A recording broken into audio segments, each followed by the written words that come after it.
Merci de nous présenter vos priorités. En vous remerciant d'être parmi nous. Merci beaucoup. Alors, tout d'abord, ceux qui étaient au vœu à la place vont retrouver un certain nombre d'éléments, assez logiquement. Ceux qui étaient aussi aux 20 ans de l'AMF, puisque nous avons eu le plaisir de fêter les 20 ans de l'AMF, vont les retrouver encore plus, puisque évidemment, l'AMF n'a pas changé de stratégie en 3 mois. Ça serait d'ailleurs un petit peu inquiétant. Ceci étant dit, tout d'abord, Madame la Présidente, chère Pervenche Berès, merci de me donner l'occasion, Monsieur le Délégué Général, cher Grosjean, également d'être là, et je remercie Linklaters de nous accueillir tous et d'accueillir l'AMF qui est effectivement de longue date et en permanence un partenaire de l'AEFR. Pour tout un tas de raisons, mais aussi parce qu'on va parler de la place de Paris et qu'il est très important qu'au niveau d'une place financière telle que la place de Paris, il y ait des think tanks, des lieux de réflexion qui, d'une part, peuvent se permettre une liberté de pensée qui est peut-être un peu supérieure à celle d'autres acteurs et qui, du coup, peuvent servir de poisson pilote, de fer de lance, d'aiguillon, enfin, je ne sais pas exactement quel est le terme employé, mais nous serons toujours intéressés par les suggestions qui sortiront des travaux de l'AEFR, même si je ne peux pas m'engager d'en reprendre 100% dès aujourd'hui. En tout cas, nous serons toujours à l'écoute des travaux qui sont, comme chacun le sait, passionnants et qui résultent de débats et qui permettent de faire avancer la pensée en matière de régulation financière, en matière de finances. Et c'est évidemment une des forces d'une place financière que d'avoir ces lieux où des personnes d'origine, de professionnels différentes peuvent débattre librement, sans être totalement tenues par le poids des institutions ou des entreprises qui les représentent pour faire avancer la réflexion. Et donc, je remercie très sincèrement l'AEFR pour ses travaux et passés, mais aussi à venir. Et Pervenche Berès a évoqué le sujet de l'union des marchés de capitaux, qui est évidemment un sujet à nouveau central, et on peut s'en réjouir, mais je vais y revenir. Donc, je vais vous redonner, pardon pour ceux qui l'ont déjà entendu, du coup, un petit aperçu de nos priorités stratégiques et de la façon dont nous allons les décliner en 2024. Tout d'abord, je rappelle que nous avons au cœur de notre action l'objectif d'avoir, avec la place de Paris, qui est, faut-il le rappeler, mais ça vaut la peine de le rappeler quand même, est devenue, par certains indicateurs, la première place financière européenne, notamment par la capitalisation boursière, et qui est de loin la première place financière de l'Union européenne.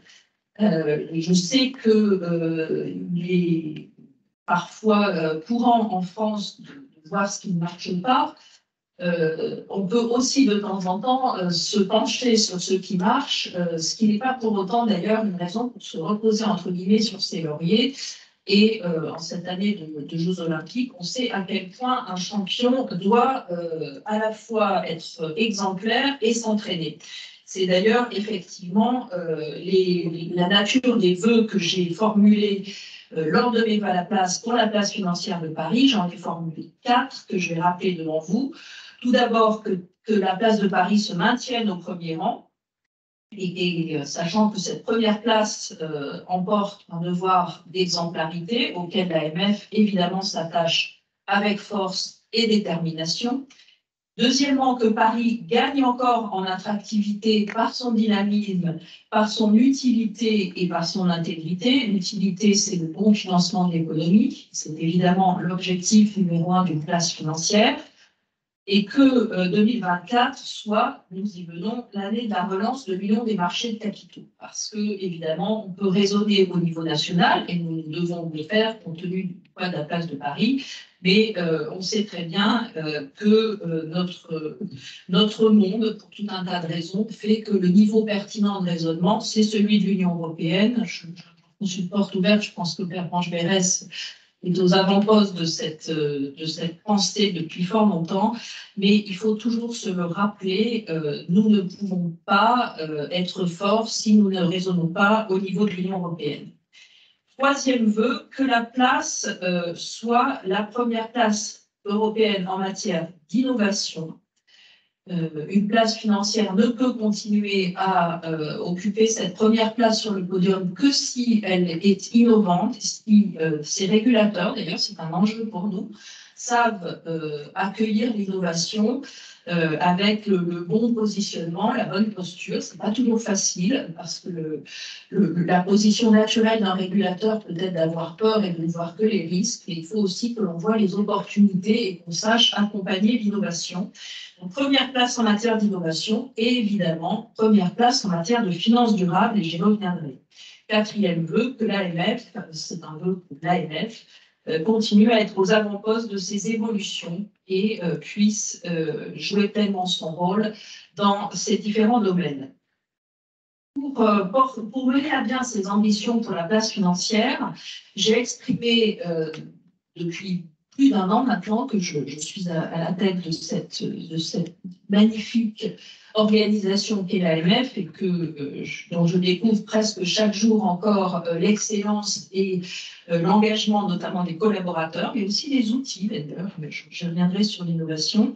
Il est évidemment essentiel que la qualité et l'exigence de la supervision soient présents et soient des atouts pour la compétitivité d'une place financière. Alors, je sais que ça peut paraître paradoxal, mais d'une part, on sait que la France ne jouera jamais le rôle du moins-disant réglementaire, cela n'a jamais été un positionnement et cela ne le sera jamais, mais plus encore, je dirais que toutes les expériences que j'ai pu avoir et les entretiens que j'ai pu avoir avec les uns ou les autres depuis que je suis à l'AMF montrent que ce qui est attendu du régulateur et un des atouts pour la compétitivité de la place de Paris, c'est d'avoir un régulateur compétent et exigeant. Et non pas d'avoir un régulateur qui ferme les yeux ou qui laisse passer.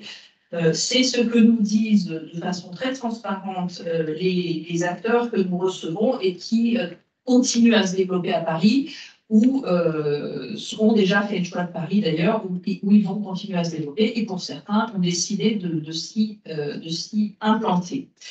Je le dis au passage, je le redis d'ailleurs, c'est très important que des associations telles que l'AEFF fassent vivre la pensée financière au sein d'une place comme la place de Paris, qui est dotée d'un certain nombre d'associations, mais aussi, je rends hommage aux travaux en matière juridique, on est dans un cabinet d'avocats, du Haut Comité juridique de place, ce sont des lieux très importants pour faire avancer la réflexion, faire avancer de manière sérieuse, main dans la main, entre un certain nombre d'acteurs impliqués, acteurs publics, acteurs privés, et chacun évidemment dans son rôle.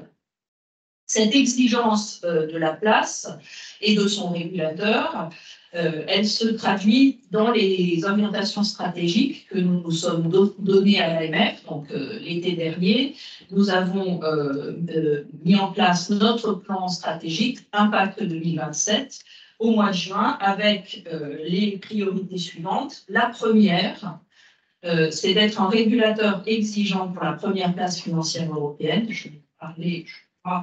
Je vais y revenir, avoir une action internationale et européenne forte, c'est très important pour le régulateur français, protéger les investisseurs et les épargnants, c'est ce que nous appelons la première de nos priorités, promouvoir une finance plus durable, accompagner l'innovation et enfin, ce que nous avons appelé le socle essentiel de notre action, c'est d'être une autorité attractive pour ses collaborateurs.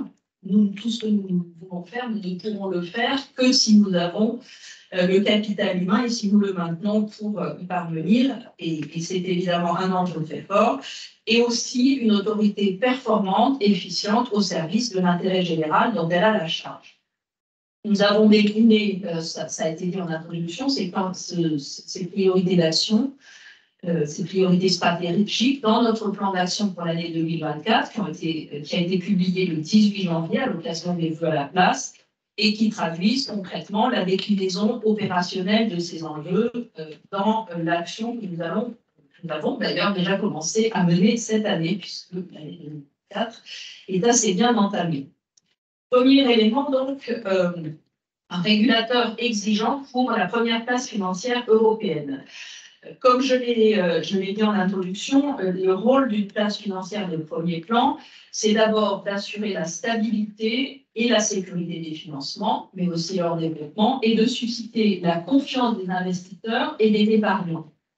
En ce début d'année, nous voyons un contexte économique, mais surtout géopolitique et social qui reste incertain, et nous resterons évidemment en tant que régulateurs mobilisés comme l'ensemble des acteurs financiers, d'autant plus que les évolutions que nous avons vécues au cours des 2 dernières années, notamment la remontée importante des taux d'intérêt, peuvent encore avoir des effets importants sur un certain nombre de sujets, sur le pricing de certains actifs, sur certains marchés. Et donc, nous avons en matière de stabilité financière, qui est une de nos missions, je me rappelle, de par la loi, nous avons collectivement un devoir de vigilance. Dans ce contexte, nous prenons à l'AMF une part très active aux travaux qui sont conduits au niveau international en matière de stabilité financière. Nous avons ainsi contribué très activement au sein de l'OICV, qui est l'Organisation internationale des commissions de valeur, notre organisation internationale de régulateurs de marché, à l'élaboration de normes internationales sur la gestion de la liquidité dans les fonds ouverts, normes qui ont été publiées en fin d'année dernière, en même temps d'ailleurs que les travaux du Conseil de stabilité financière, et donc on perçoit bien avec ce qui se passe actuellement, notamment sur les fonds immobiliers, toute l'importance et la pertinence. C'est un sujet qui est très important aussi en matière de protection des épargnants, parce qu'un des objectifs de ces outils de gestion de la liquidité, c'est d'assurer un traitement équitable entre les différents porteurs de parts lorsque les marchés sont stressés. Nous allons continuer évidemment à travailler sur ces sujets dans le cadre de la feuille de route du G20, notamment sur la question du levier du levier parfois excessif qui peut exister dans certains segments de l'industrie financière non bancaire, ce qu'on appelle le NBFI, qu'on appelait autrefois le shadow banking, et un de ces mots valises dont il faut un petit peu se méfier parce qu'il y a notamment au sein de ces entités des entités régulées comme les fonds ou comme les assureurs d'ailleurs, et aussi bien que des entités non régulées. Au sein de l'OICV, nous avons également animé des travaux, co-animés d'ailleurs avec nos collègues britanniques, des travaux sur l'intelligence artificielle dans le cadre du groupe sur la stabilité financière, notamment pour effectivement mieux comprendre dans un premier temps ce qui se passe. Ce n'est pas si évident que ça, et donc il est important d'être en tant que régulateur très directement informé et branché entre guillemets sur les évolutions, mais aussi pour commencer à anticiper les impacts sur la régulation et sur les risques. La sécurité pour la place financière, c'est aussi évidemment, pardonnez-moi d'enfoncer une porte ouverte, mais parfois il vaut mieux redire les choses, la question de l'objectif de se prémunir contre le risque cyber. La cybersécurité, dans notre cartographie des risques, comme dans celle de l'ESMA, qui vient ou va être publiée très rapidement, est évidemment un des risques majeurs. Niveau élevé, plus élevé probablement compte tenu du contexte géopolitique que jamais. Nous sommes très actifs sur le terrain puisque nous avons réalisé 3 contrôles dans les sociétés de gestion sur cette thématique du risque cyber. Nous en avons publié la synthèse il y a quelques semaines sur le 3e contrôle. Ceci notamment dans la perspective de l'application du règlement européen sur la résilience opérationnelle numérique du secteur financier, mieux connu sous le nom de DORA, et nous avons, à l'occasion de cette publication, donné un signal clair sur nos attentes. Je pense que tout le monde est conscient de l'importance de ce risque, et il est donc important de tout mettre en œuvre pour s'en prémunir autant que faire se peut. En 2024, l'attractivité de la place de Paris, que j'ai évoquée dans notre plan stratégique, sera un sujet important. Le président de la République a annoncé un acte 2 de la loi de 2015 pour la croissance et l'activité économique. Bruno Le Maire a annoncé son intention de présenter au Parlement un projet de loi sur l'attractivité financière de la France. Et par ailleurs, des travaux sont en cours au niveau d'un certain nombre de parlementaires. Évidemment, l'AMF soutient ces réflexions et y contribue activement. Ces initiatives sont importantes dans la perspective de l'adoption prochaine au niveau européen du Listing Act et de sa déclinaison dans un certain nombre de pays membres de l'Union européenne, qui se traduit par un certain nombre de projets législatifs par lesquels nos collègues, comme nous souhaitons le faire nous-mêmes, vont se positionner en termes d'attractivité. Ça va être notamment l'occasion d'un débat au Parlement sans doute sur un sujet important qui est celui des droits de vote multiples, qui fait partie des sujets qui sont traités par le Listing Act. Et il est important évidemment que la France se mette en situation de mettre en œuvre ces dispositions au moins aussitôt que nos voisins. Par ailleurs, donc, nous sommes, pour ce qui nous concerne, fixé comme objectif de faire de Paris une place attractive pour la deuxième mouture des fonds européens d'investissement long terme, les fameux LTIF 2. J'avais indiqué dès ma prise de fonction, et nous l'avons consacré dans notre plan stratégique, que nous serions extrêmement vigilants à ne pas faire de surtransposition. Donc, une fois que les standards techniques seront adoptés sur LTIF 2, eh bien, nous les mettrons en œuvre tels que, sans faire de gold-plating, de façon évidemment à ce que la place de Paris soit bien positionnée pour accueillir ces fonds qui sont à même de jouer à la fois un rôle important pour les épargnants et pour le financement de l'économie. La compétitivité de la place de Paris va être très importante pour obtenir les financements dont nous avons besoin pour mener les transformations économiques indispensables, à la fois en termes de digitalisation, mais aussi de transition énergétique et de transition plus globale vers une économie plus durable. On sait que les investissements nécessaires seront considérables et c'est pourquoi, au-delà de ce que peut faire la place de Paris, on se tourne maintenant vers la relance de l'Union des marchés de capitaux, qui est appelée de leur vœu par de nombreux intervenants au plus haut niveau et au niveau politique. Nous nous en réjouissons, car nous avons... Je ne sais pas si vous en réjouissez autant que ça. La transition énergétique est plus rapide que ce qu'on imaginait. Ce n'est pas grave. Donc, nous nous en réjouissons parce que on voit bien que nous avons besoin, au niveau européen, de marchés plus liquides, plus profonds, plus à même d'attirer vers le financement de l'économie européenne notre matière première abondante sous la forme d'une épargne européenne qui est très importante. Et donc, il est important que les travaux multiples qui vont avoir lieu permettent effectivement de trouver des voies et moyens pour relancer le dossier de l'Union des marchés de capitaux. Alors, je tiens à dire quand même qu'on ne part pas de zéro. Il y a eu un certain nombre de travaux qui ont été menés. J'ai évoqué tout à l'heure le Listing Act. Il y a eu tout un plan qui a été mis en œuvre. Mais effectivement, le constat, c'est qu'aujourd'hui, on voit bien qu'il y a des marchés de capitaux en Europe qui sont encore en partie sous-développés, dirons-nous, notamment par rapport au marché américain.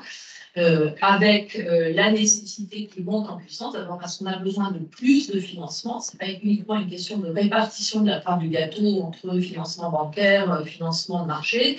C'est vraiment la nécessité qu'il y ait plus de financement de tous les côtés, puisque on va avoir à financer notamment la transition économique vers une économie plus durable, vers la durabilité des entreprises. On sait que c'est des financements importants, des financements de long terme, des financements parfois plus risqués. Et donc, il y a un rôle indispensable pour les marchés de capitaux.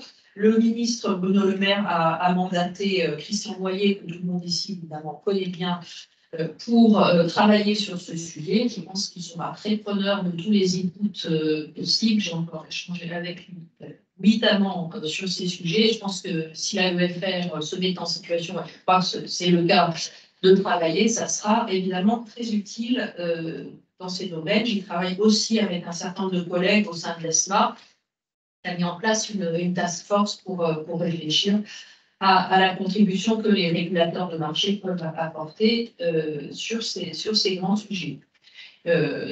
Sans rentrer trop dans le détail, je pense que nous avons notamment deux éléments sur lesquels nous souhaitons approfondir les travaux. D'abord, la question des marchés de titrisation en Europe, qui se sont insuffisamment développés et qui, en termes d'augmentation des financements et de la liquidité des marchés, peuvent jouer un rôle important. Et ensuite, je dirais, tourner vers l'interne, se pose la question de savoir comment est-ce qu'on peut améliorer l'efficacité du système de supervision en matière de marché, avec aujourd'hui, comme vous le savez, une autorité européenne qui joue un rôle direct dans un nombre limité de domaines, mais une nécessité à tout le moins d'avoir des outils qui permettent à la fois d'être plus rapides en termes d'ajustement des textes lorsque c'est nécessaire, mais aussi d'assurer une meilleure convergence de la supervision en Europe. Quelques mots de notre activité de supervision, de contrôle et de sanction. Donc, comme je l'ai dit, l'AMF est un régulateur exigeant.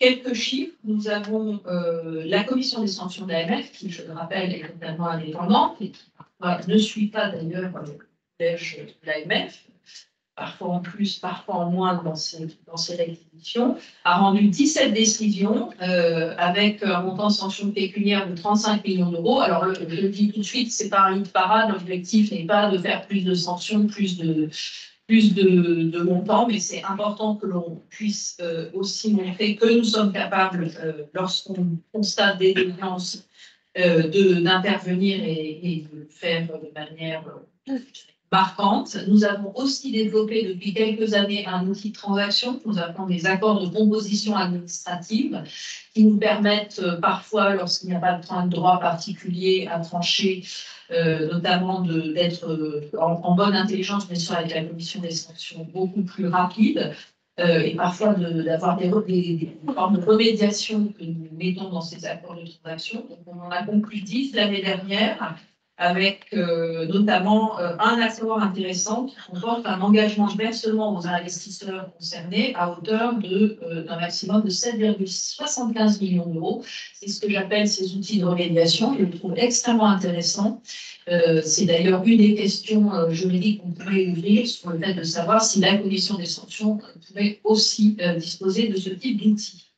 Au-delà du volet répressif, nous avons développé depuis quelques années une politique de contrôle pédagogique que nous appelons les contrôles spot, qui sont bien connus de la place et qui permettent d'identifier sur la base des bonnes et des mauvaises pratiques les attentes du régulateur, ce qui permet d'orienter évidemment l'action des acteurs de la place, puisque les attentes du régulateur sont claires et que cela permet, lorsque nous revenons ensuite dans un contrôle plus classique, qui peut justement aboutir à des sanctions, de ne prendre personne en traître, d'avoir fixé clairement nos objectifs et nos attentes, et donc de donner des indications à la place sur ce que nous attendons d'elle dans un certain nombre de domaines. Je ne vais pas rentrer dans le détail de nos priorités de cette année. On a 7 thématiques de contrôle spot, et nous avons évidemment au sein de ces actions pas mal d'actions coordonnées, je le dis au passage, avec l'ESMA qui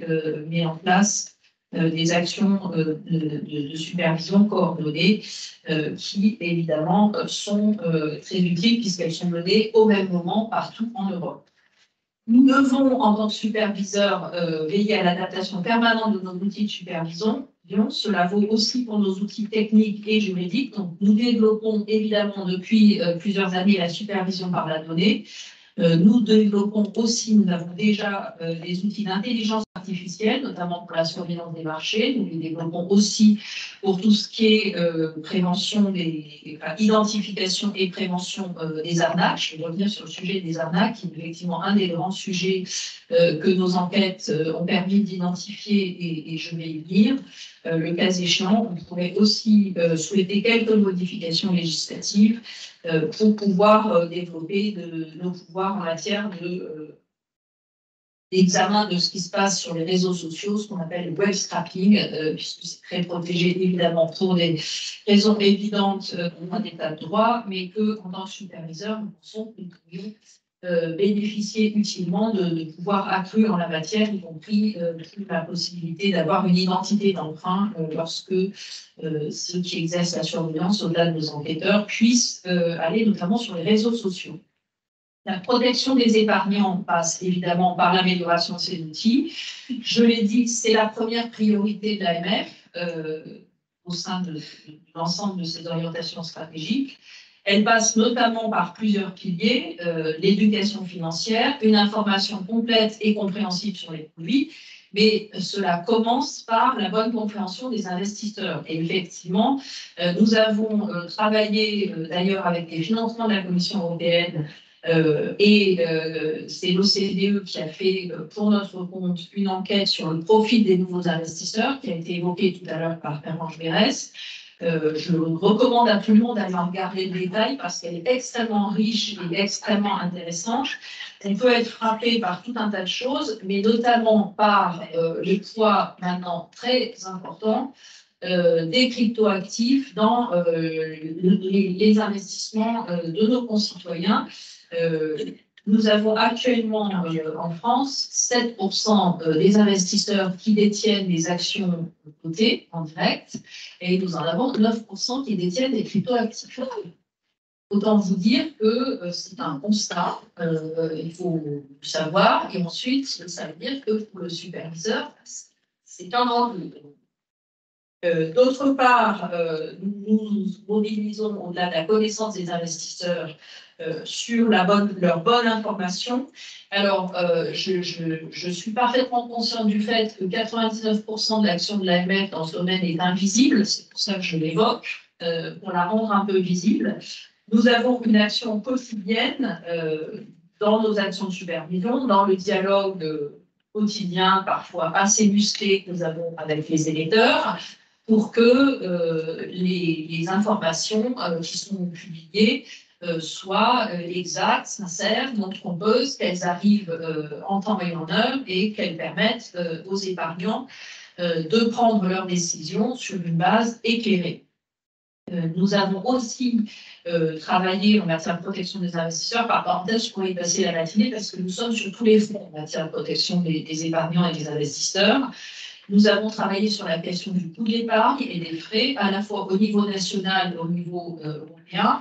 Au niveau national, avec le comité consultatif du secteur financier, nous avons publié un glossaire des frais en matière d'épargne. Donc, c'est une première étape. J'ai appelé la place à adopter ces termes qui sont plus clairs et plus harmonisés le plus rapidement possible pour donner à l'épargnant la possibilité de mieux comparer les offres et de se sortir de la jungle des frais qui est parfois un peu difficile à comprendre pour l'investisseur. Au-delà de ça, il y a des travaux qui sont engagés, comme chacun sait, au niveau européen sur la Retail Investment Strategy avec des enjeux très importants. Premièrement, l'enjeu du conseil. Je me suis exprimée à plusieurs reprises sur la nécessité que le conseil reste accessible pour l'ensemble des épargnants et des investisseurs, et ce, sur l'ensemble du territoire. Je crois que c'est important que cet accès reste démocratique, entre guillemets. Pour autant, évidemment, il faut que ce conseil soit donné dans l'intérêt exclusif de l'épargnant. Donc, c'est évidemment un enjeu majeur. Il faut que les acteurs financiers en soient conscients. Cela ne veut pas dire que le conseil est gratuit. Comme on le sait, il n'y a rien de gratuit dans les activités économiques et donc il faut que le conseil puisse se maintenir et être financé, y compris sur notre territoire. Ça a un coût. Pour autant, il faut qu'il y ait beaucoup de transparence et que ce conseil, s'il doit perdurer, je crois que c'est éminemment nécessaire, puisse, encore une fois, être fait dans l'intérêt exclusif des épargnants. Il y a aussi des débats, je ne vais pas rentrer dans le détail, sur qu'on appelle value for money, qui est un sujet important. Évidemment, tout le monde est pour la value for money. Ce qui est plus compliqué, c'est de savoir comment la mettre en œuvre de manière efficace. Et en tout cas, si on doit avancer dans ce domaine, un des objectifs auxquels nous serons attentifs à l'AMF, c'est que cela s'applique à toute la chaîne de valeur, c'est-à-dire des producteurs comme des producteurs aux distributeurs de produits financiers. Protéger les épargnants, c'est évidemment aussi lutter contre les arnaques. Donc, nous avons une action forte sur la fermeture des sites frauduleux. Nous avons ajouté 125 adresses de sites Internet à nos listes noires cette année.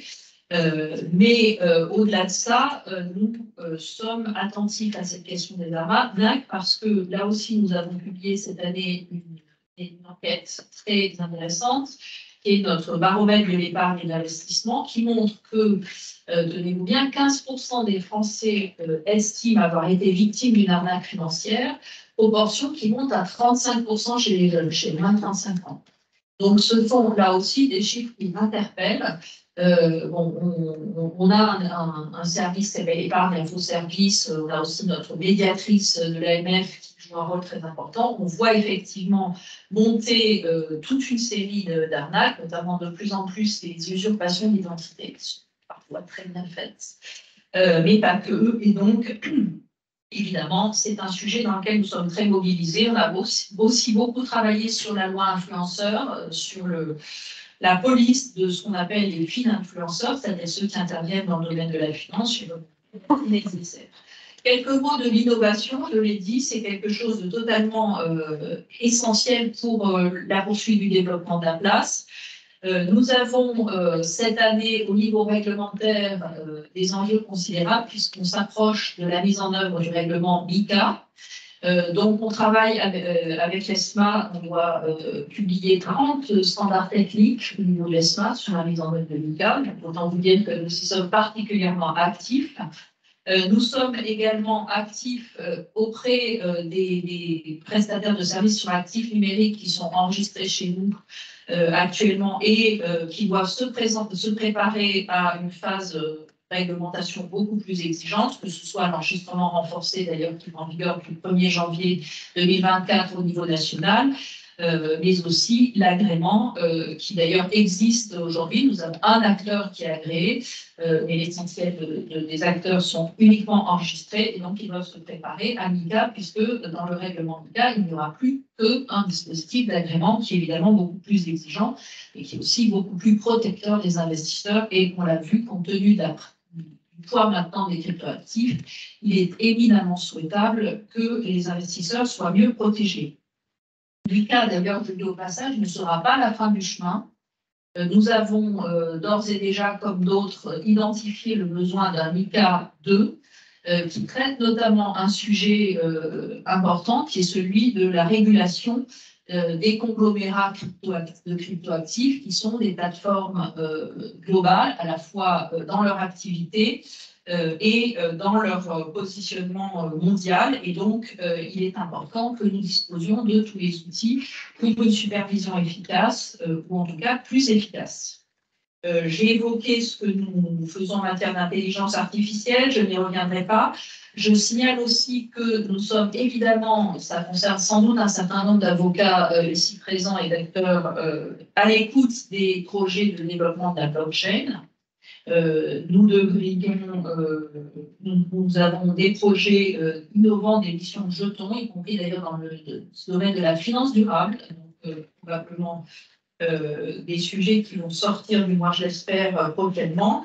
Nous avons un cadre juridique avec le régime pilote qui permet aussi le développement de projets de blockchain pour la gestion d'actifs, par exemple. Donc, nous espérons effectivement voir des développements en la matière. Un mot de finance durable, qui est évidemment, je dirais, la marque de fabrique de la France depuis l'accord de Paris et qui fait que nous portons collectivement et dans les domaines qui sont les nôtres un message très, très fort, très singulier très proactif. L'Europe est elle-même aux avant-postes, hein, puisque avec le pacte vert européen en matière financière, nous avons un jeu de textes et de normes qui est, je pense, le plus exigeant au niveau mondial, qui évidemment pose des défis non négligeables aux acteurs. On aura peut-être l'occasion de l'évoquer dans les questions. Mise en œuvre de CSRD, mise en œuvre dans le domaine de la gestion d'actifs d'un certain nombre de textes qui sont déjà en cours de révision, d'ailleurs SFDR, pour arriver à avoir un fondement suffisamment solide, éprouvé, vérifiable pour les investisseurs lorsqu'ils vont vouloir placer leur épargne, et nos enquêtes le montrent, c'est un de leurs objectifs, notamment dans les jeunes générations, dans des actifs ou des fonds d'investissement verts. Il faut qu'on soit sûr que ceux qui s'appellent verts ou ceux qui est présenté comme verts soient vraiment verts. On le sait, dans ce domaine-là, les normes sont récentes, pas toujours totalement finalisées. On ne méconnaît pas la difficulté pour les acteurs. C'est pour cela que notre action passe d'abord par une action de pédagogie, d'accompagnement. La commission climat et finances durables de l'AMF, nous fait l'honneur de siéger, est évidemment aux avant-postes sur ces domaines et se met en situation de donner des indications fortes là aussi sur comment faire. On a aussi publié il n'y a pas très longtemps notre deuxième rapport sur la mise en place des exigences de durabilité et de compliance par rapport à la taxonomie européenne qui donne là aussi des indications assez fortes aux acteurs. Évidemment, deuxième jambe de notre action, la supervision, voire le cas échéant la sanction. Cela va de pair avec l'accompagnement, mais je dirais que dans ce domaine qui est nouveau, où on va très vite, où fondamentalement, d'ailleurs, je pense que tout le monde est de bonne foi et souhaite surtout éviter de tomber dans les travers souvent involontaires du greenwashing, qui sont totalement dévastateurs d'ailleurs vis-à-vis de la confiance des investisseurs et des épargnants. Nous avons besoin de faire probablement plus de pédagogie encore que dans d'autres domaines. Mais évidemment, nous serons vigilants sur cette problématique du greenwashing. Je terminerai en parlant un tout petit peu de notre priorité stratégique plus interne, qui est notre socle essentiel. D'une part, continuer à attirer et à fidéliser à l'AMF des talents. C'est important pour tout le monde d'avoir des interlocuteurs compétents et de qualité. C'est une vraie gageure pour une entité publique. J'ai exprimé à plusieurs reprises la reconnaissance pour le gouvernement et le Parlement qui ont voté en loi de finances pour 2024 des moyens accrus pour l'AMF. Je souhaite évidemment que cet accompagnement actif puisse se poursuivre pour que nous puissions maintenir et développer nos compétences et nos outils. J'ai parlé notamment de nos outils techniques et de l'intelligence artificielle sur laquelle nous sommes très en pointe, notamment en Europe, en tant que superviseur, et c'est important que nous puissions maintenir cette avance.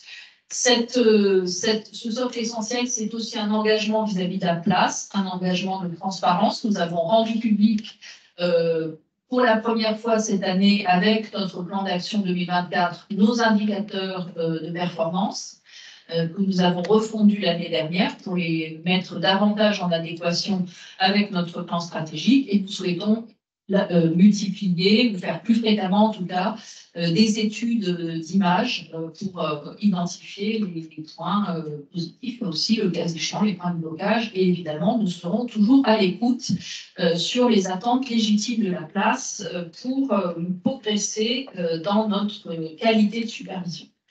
Voilà ce que je voulais vous dire sur nos priorités de l'année. J'espère que je n'ai pas été trop longue. Mais vous voyez qu'on ne va pas s'ennuyer cette année à l'AMF.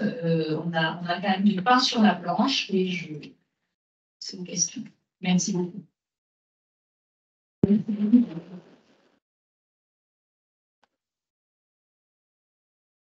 Merci, Madame la Présidente, chère Marion.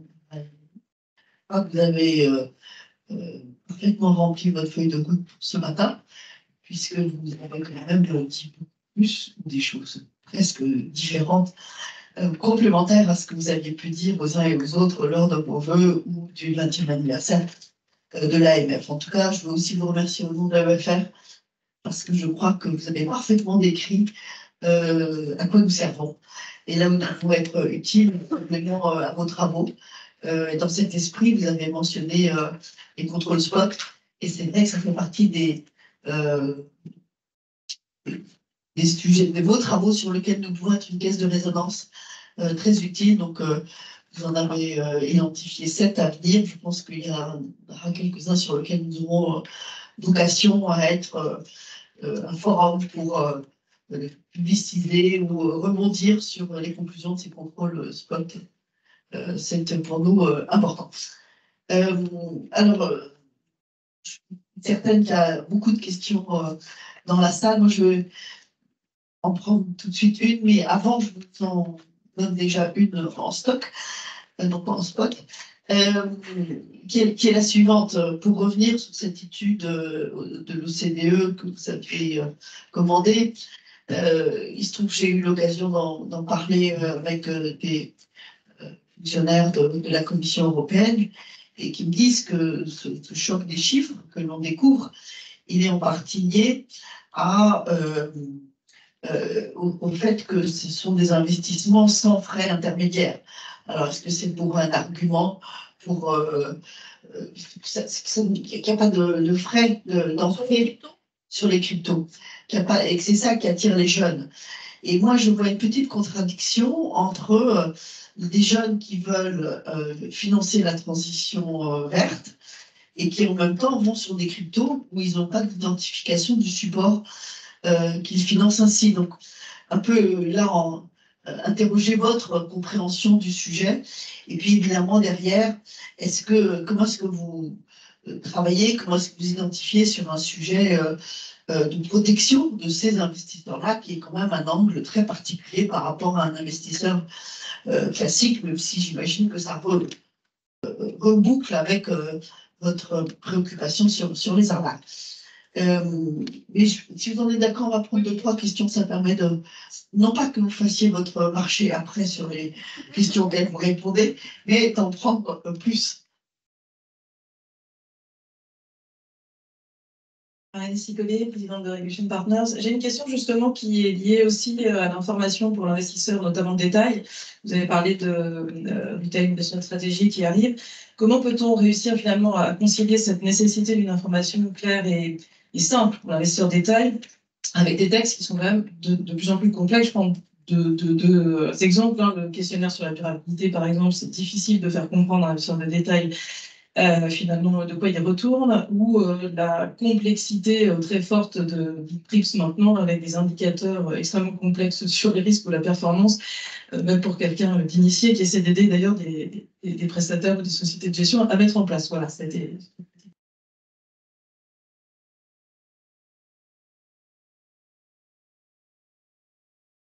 Alors, heureuse d'abord que les questions portent sur notre première priorité, c'est-à-dire la protection des investisseurs et des épargnants. Alors, cette étude OCDE, d'abord, c'est une première étape, puisque le programme que nous avons mis en place avec la DG Réforme, c'est effectivement d'abord l'étude sur les nouveaux investisseurs pour comprendre, et ensuite, ça va se décliner dans des préconisations en matière d'éducation financière. Donc, on est un peu au milieu du gué, puisque nous avons effectivement une première étape qui était de comprendre et connaître ces investisseurs. Et je crois que, effectivement, a vraiment totalement des découvertes. Il y avait des choses qu'on pressentait, qu'on savait, parce qu'on a d'autres capteurs, comme je viens de dire, la médiation, notre direction de la relation avec les épargnants, qui a une ligne directe avec les épargnants, les travaux qu'on mène en commun d'ailleurs avec la CPR sur la protection des épargnants. Donc, on n'est pas totalement surpris, mais ça cristallise un certain nombre de choses. Ça cristallise y compris d'ailleurs des contradictions, hein, parce que effectivement, on voit une passion pour les cryptos et en même temps une volonté d'investir dans la finance durable.